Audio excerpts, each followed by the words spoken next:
Nitatumia fursa hii pia Mheshimiwa Spika, kwa sababu tumekuwa tukisikia majibizano ya hapa na pale kupitia Wizara ya Mambo ya Ndani ambayo ni custodian wa peace, order and tranquility, kupitia Wizara ya Mambo ya Ndani ambayo tumepewa instrument na dhamana ya kusimamia amani, ulinzi na usalama, na kwa sababu uchochezi wa mambo haya umeonekana zaidi kwenye maeneo ya kisiasa, Mheshimiwa Spika, kupitia bunge lako tukufu,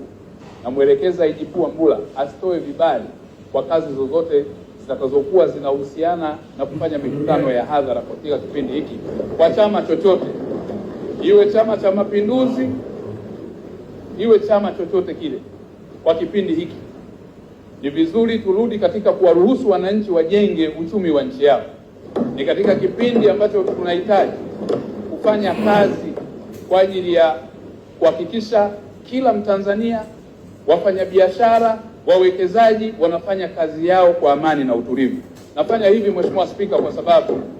katika mazingira haya tutakapokuwa tunawatafuta wahalifu, ni ngumu kuchambua wahalifu kwenye mkusanyiko ya watu wengi. Kwa hiyo ni vizuri tujue hata kama hali itaendelea kuwa na matishio haya, kwa sababu wapo ambao wametishia Mheshimiwa Spika, na tumewakamata wengine wana madumu ya petroli, tumewakamata wengine wana silaha, tumewakamata wengine wapo ambao wanapanga mikakati ya uhalifu. Sasa tukienda kwa hatua hii, tumeendelea kuzuia hata pale Dar es Salaam, Oysterbay na Masaki, baa ambazo hazijapata utaratibu tunazizuia kwa kipindi hiki zisifanye kazi.